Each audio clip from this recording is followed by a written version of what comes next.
Graça e paz, amados.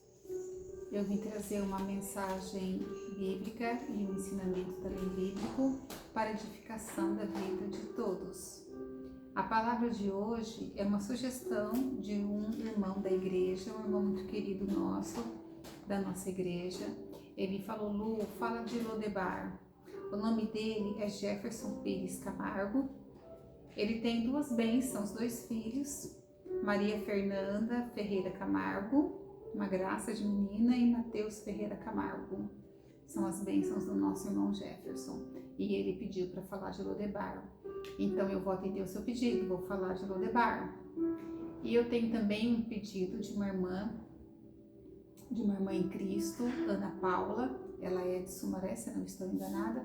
Ela pediu para eu falar sobre perdão e arrependimento.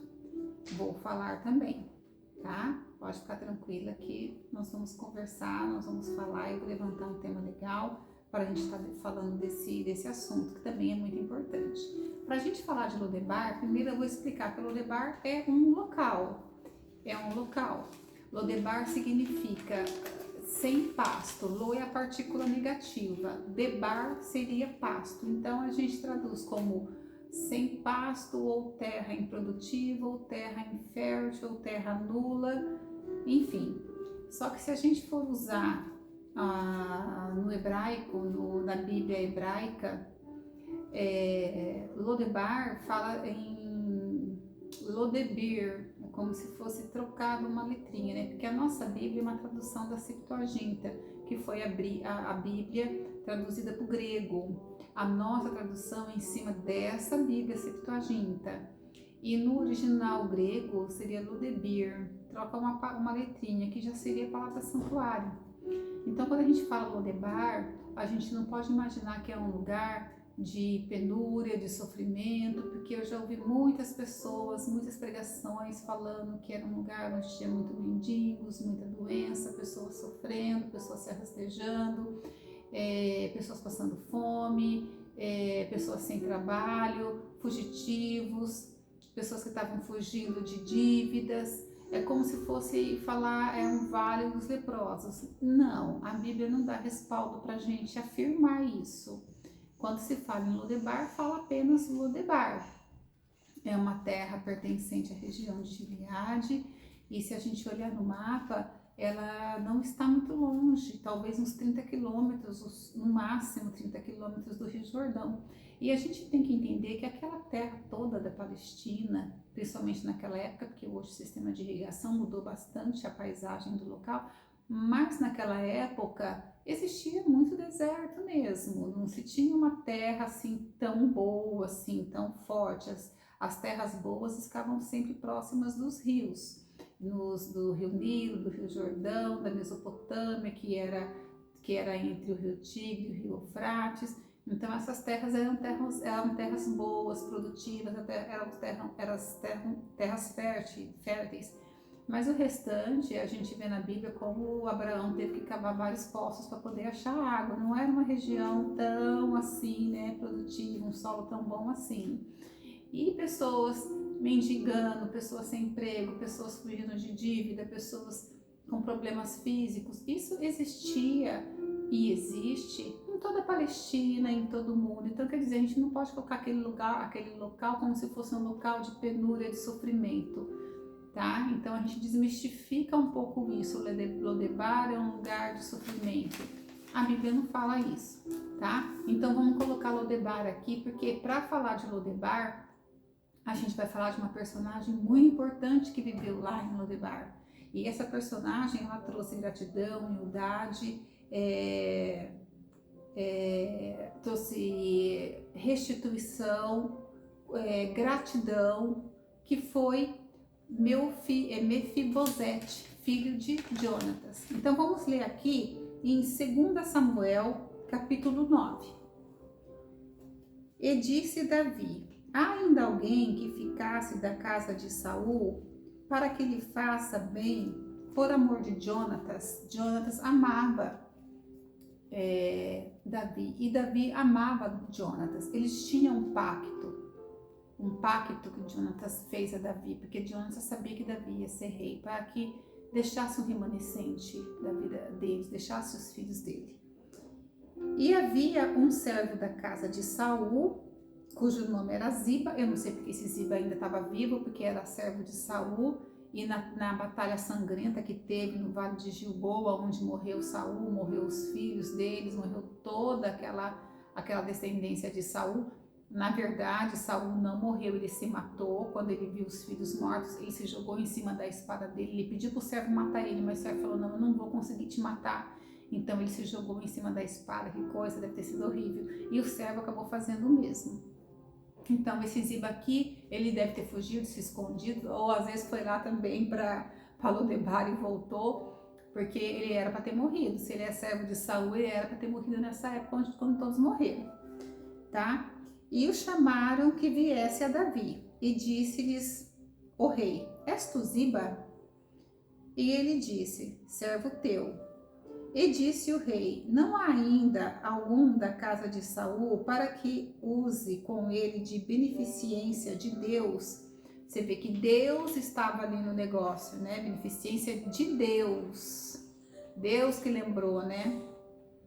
Então disse Ziba ao rei: ainda há um filho de Jonatas, aleijado de ambos os pés. Você vê que primeiro ele fala que ele é um aleijado. Ele podia falar: existe um filho de Jonas, Mefibosete, que está vivo. Não, ele fala: é um aleijado. Tipo assim, olha, ele é um aleijado. Nem se preocupa com ele, porque ele não vai te trazer mal nenhum, ele não vai vir querer a coroa de nada, porque ele é um aleijado. E existe uma lei para você ser rei também, você não podia ter nenhum tipo de defeito. Da mesma forma que para você entrar no santuário, você não tinha que ter defeito, o animal não podia ter defeito, existiam várias regras para você entrar mesmo no templo. O templo, depois que ele foi feito, a pessoa aleijada não podia entrar no templo, tanto que quando Pedro fez um milagre para aquele homem que estava aleijado, ele estava na porta formosa do templo, ele não tinha acesso ao templo. Quando Jesus curou aquele homem da mão mirrada, ele estava para fora do templo. Depois que ele sarou, que a mão dele ficou normal, que ele entrou no templo. No templo não tinha acesso a pessoas que tinham deformidade. Até porque o problema de saúde, problema de deformidade, qualquer seja cegueira, qualquer coisa que fosse, era muito ligada a pecado. Foi você que pecou, seu pai que pecou? Quem que pecou para você ser assim? Naquela época se acreditava dessa forma.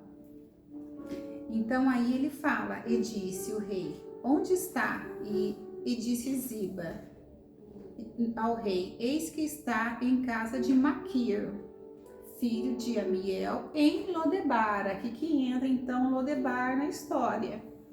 Então mandou o rei Davi e o tomou da casa de Maquir, filho de Amiel, de Lodebar. Tirou o Mefibosete de Lodebar. E vindo Mefibosete, filho de Jonatas, filho de Saul, a Davi, se prostrou com o rosto por terra e se inclinou e disse Davi: Mefibosete.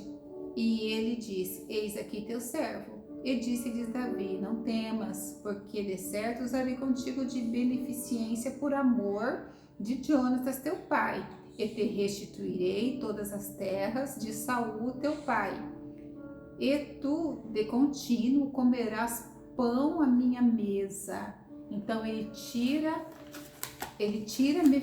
Mefibosete da terra de Lodebar e traz para dentro do palácio dele. Todas as terras que era de Saul, todos os bens que era de Saul, ele passou para Ziba, que Ziba ia ser servo dele, porque Ziba era servo de Saul. Se tem um remanescente, então que seja servo desse remanescente, que era Mefibosete.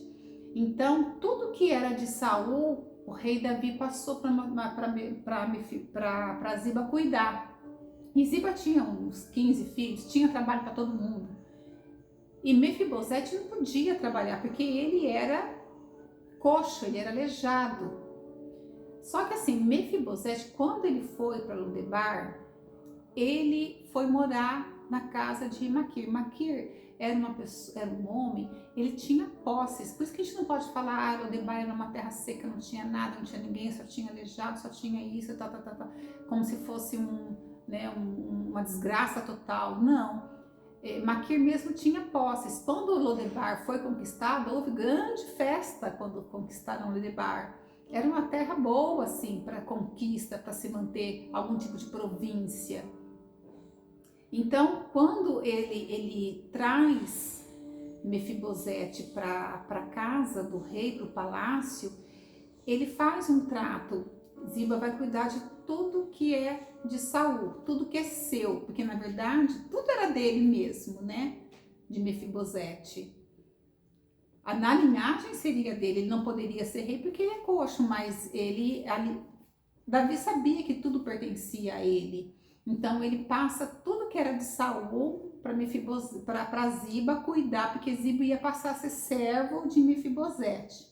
E Mefibosete ia se assentar à mesa com o rei de contínuo, ia ficar na mesa do rei, ia comer com os filhos do rei, ia sentar na mesa, ia cear com o rei. Então a gente vê aí a lei da restituição das coisas. Você veja bem, a queda de Mefibosete foi uma queda grande, porque ele perdeu o direito de ser rei, ele andou coxo, ele andou afastado, ele se escondeu, ele tinha medo de alguém encontrar ele e matarem ele, porque ele era um remanescente de Saul e toda a linhagem de Saul já tinha morrido. Então a gente vê aí a lei da restituição que Deus faz para as pessoas. A queda da pessoa, a gente vê que muitos estão em Lodebar, espiritualmente falando, muitos estão afastados de Deus, mas Deus chama a gente para restituir. Muitos tiveram quedas espirituais e Deus chama a gente para levantar. Por quê? Porque Deus quer que você sente na presença do rei.